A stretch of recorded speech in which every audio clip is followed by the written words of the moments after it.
दोस्तों, वानर राज सुग्रीव ने यह आज्ञा भी दी कि तुम लोगों में से जो युद्ध भूमि में उपस्थित होकर भी मेरे आदेश का पालन न करे, युद्ध से मुंह मोड़कर भाग जाए, उसे तुम सब लोग पकड़कर मार डालना, क्योंकि वह राजाज्ञा का उल्लंघन करने वाला होगा।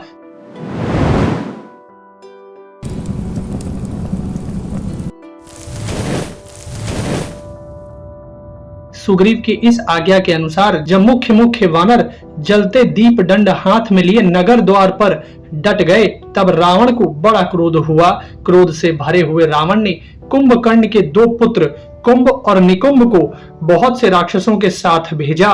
रावण की आज्ञा से युपाक्ष, शोणिताक्ष, प्रजंग और कंपन भी कुंभकर्ण के दोनों पुत्रों के साथ साथ युद्ध के लिए निकले। वीर राक्षस हाथों में अस्त्र शस्त्र लिए बार बार गर्जना करते हुए लंकापुरी से बाहर निकले। राक्षसों की उस दुर्जय सेना को आती देख वानर सेना आगे बढ़ी और उच्च स्वर से गर्जना करने लगी। राक्षसों की विशाल सेना भी बड़े वेग से उछलकर शत्रु सेना की ओर उसी तरह अग्रसर हुई जैसे पतंग आग पर टूट पड़ते हैं। युद्ध की इच्छा वाले वानर उन्मत्त से होकर वृक्षों, पत्थरों और मुक्कों से निशाचरों को मारते हुए उन पर टूट पड़े। इसी प्रकार निशाचर भी अपने तीखे बाणों से सामने आए हुए वानरों के मस्तक सहसा काट काट कर गिराने लगे। वानरों ने भी दांतों से राक्षसों के कान काट लिए, मुक्कों से मार मार कर उनके मस्तक विदीर्ण कर दिए और शिलाओं के प्रहार से उनके अंग भंग कर दिए।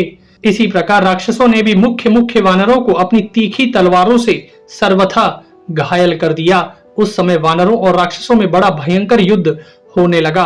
शस्त्र गिर जाते, कवच और अस्त्र शस्त्र छूट जाते, बड़े बड़े भाले ऊंचे उठे दिखाई देते तथा मुक्कों, शूलों, तलवारों और भालों की मार होती थी। उस युद्ध में राक्षस 10-10 या 7-7 वानरों को एक साथ मार गिराते थे और वानर भी 10-10 या 7-7 राक्षसों को एक साथ धराशाही कर देते थे। राक्षसों के वस्त्र खुल गए, कवच और ध्वज टूट गए तथा राक्षसी सेना को रोककर वानरों ने सब ओर से घेर लिया। जब वीर जनों का विनाश करने वाला वह घोर घमासान युद्ध चल रहा था, उस समय अंगद संग्राम के लिए उत्सुक होकर वीर कंपन का सामना करने के लिए आए। कंपन ने अंगद को ललकार कर बड़े वेग से उनके ऊपर पहले गदा का प्रहार किया। इससे अंगद को बड़ी चोट पहुंची और वे कांप कर बेहोश हो गए। फिर चेत होने पर अंगद ने एक पर्वत शिखर उठाकर उस राक्षस पर दे मारा। उस प्रहार से पीड़ित हो कंपन पृथ्वी पर गिर पड़ा, उसके प्राण पखेरु उड़ गए। कंपन को मारा गया देख राक्षस शोणिताक्ष ने तुरंत ही अंगद पर धावा किया। उसने शरीर को विदीर्ण करने में समर्थ तीखे बाणों द्वारा उस समय अंगद को चोट पहुंचाई, परंतु वीर अंगद ने उस राक्षस के धनुष, रथ और बाणों को कुचल डाला। तदनंतर निशाचर शोणिताक्ष ने कुपित हो तत्काल ही ढाल और तलवार हाथ में ले ली तथा वह बिना सोचे विचारे रथ से कूद पड़ा। इतने में ही बलवान अंगद ने शीघ्रता पूर्वक उछलकर उसे पकड़ लिया और उसकी तलवार छीनकर सिंहनाद किया। फिर वाली पुत्र अंगद ने उस राक्षस के कंधे पर तलवार का वार करके उसके शरीर को इस तरह चीर दिया मानो उसने यज्ञोपवीत पहन रखा हो। इसके बाद वाली पुत्र ने उस विशाल खड़ग को लेकर बारंबार गर्जना करते हुए दूसरे शत्रुओं पर धावा किया। इतने ही में राक्षस प्रजंग को साथ लिए निशाचर युपाक्ष ने कुपित हो रथ के द्वारा अंगद पर आक्रमण किया। इसी बीच राक्षस वीर शोणिताक्ष ने अपने आप को संभाल कर लोहे की गदा उठाई और अंगद का ही पीछा किया। शोणिताक्ष और प्रजंग दोनों राक्षसों के बीच कपि श्रेष्ठ अंगद वैसे ही शोभा पा रहे थे जैसे दोनों विशाखा नक्षत्रों के बीच में पूर्ण चंद्रमा सुशोभित होते हैं। उस समय मैंद और द्विविद अंगद की रक्षा के लिए उनके निकट आकर खड़े हो गए। उन 3 वानर सेनापतियों तथा उन 3 प्रमुख राक्षसों में रोंगटे खड़े कर देने वाला महान युद्ध छिड़ गया। उन तीनों वानरों ने रणभूमि में वृक्ष ले लेकर निशाचरों पर चलाए, परंतु महाबली प्रजंग ने अपनी तलवार से उन सब वृक्षों को काट गिराया।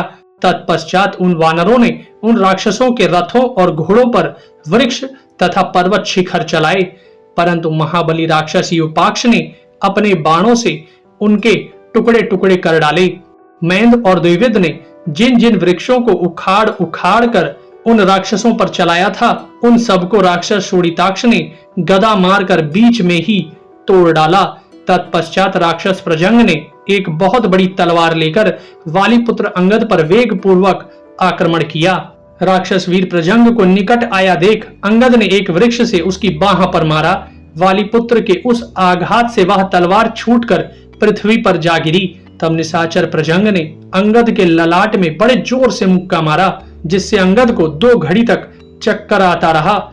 इसके बाद होश में आने पर कपि श्रेष्ठ अंगद ने राक्षस प्रजंग को ऐसा घूंसा मारा कि उसका सिर धड़ से अलग हो गया। रणभूमि में अपने चाचा प्रजंग के मारे जाने पर यूपाक्ष की आंखों में आंसू भर आए। राक्षस यूपाक्ष के बाण नष्ट हो चुके थे, इसलिए तुरंत ही रथ से उतरकर उसने तलवार हाथ में ले ली।